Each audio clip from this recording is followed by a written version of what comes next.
Welcome back, Smart Nation, to another edition of our weekly webinar series. I am your host, Michael Tirado.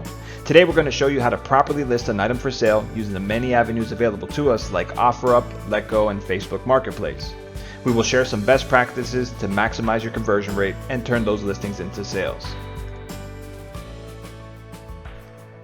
Let's start with the basics. Green and clean inventory sells. It's not only one of our core values that sets us apart from the competition, but it's proven to work.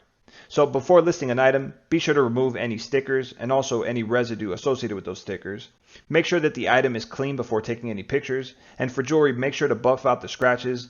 Electronics, make sure to factory restore and gather all the accessories associated to that item. When it comes to marketing an item, sometimes less is more. Make your listings easy to read and to the point. Use lists and keep all the points in your list short, no more than one sentence each. Limit all paragraphs to 3 sentences or less. Favor short sentences. Separate the sections of your descriptions with headings. Make sure to make those headings bold. Omit punctuation marks and asterisks. Be sure to use correct spelling. And always add inventory number and employee initials to the title of the listing.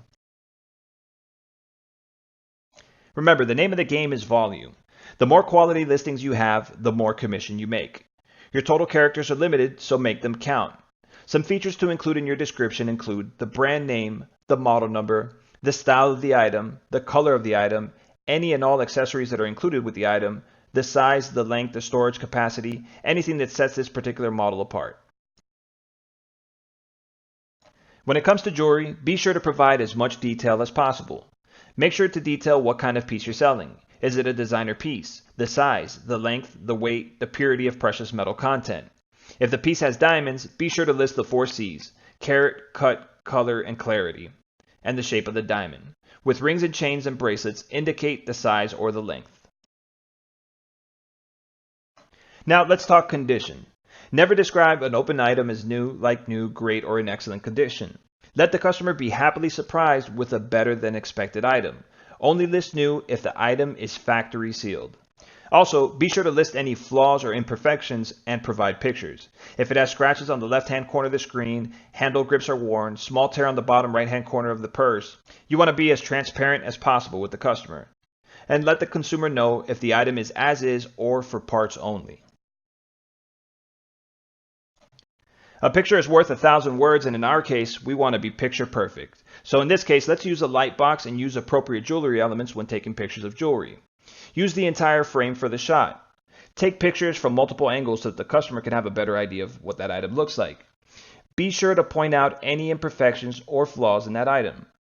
Be sure to take pictures of all the accessories that are included and try not to get anything in the background.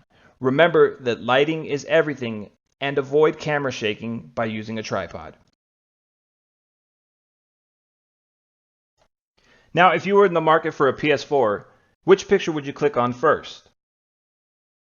That's right, the PS4 on the left says hassle-free and ready to go.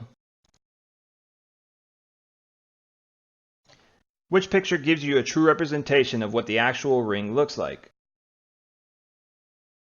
That's right, here's a picture-perfect example of using correct jewelry elements, using the entire frame and a well-lit and focused shot. Here's a sample listing of some general merchandise. In this listing, we see the make, the model, and the specs, as well as the accessories included, and the item number with the employee's initials. In the body of the post, we get some more pertinent details about this item. And to the right, we have clear pictures of the actual condition of the item. Here's a sample listing for jewelry. In the title, we have all the relevant details about this piece. We see the total carat weight, total gold content, the type of gemstones, and item number with employee's initials. In the body of the listing, we have a structured and easy to read list of all the details. And to the right, we have clear, well-lit pictures of the actual item from many angles. And now it's time for a quick recap. Today we discussed how to prepare your item for sale. We also discussed how to make your listings easy to read. We gave a few examples of features to include in a listing. We also talked about accurately describing the condition of the item. And lastly, we spoke on the importance of pictures. Remember that pictures are worth 1,000 words. And once again, I'd like to thank everyone for taking time out of their day to listen to another edition of our weekly webinar series. I am your host, Michael Tirado. Hope everyone has a fantastic August.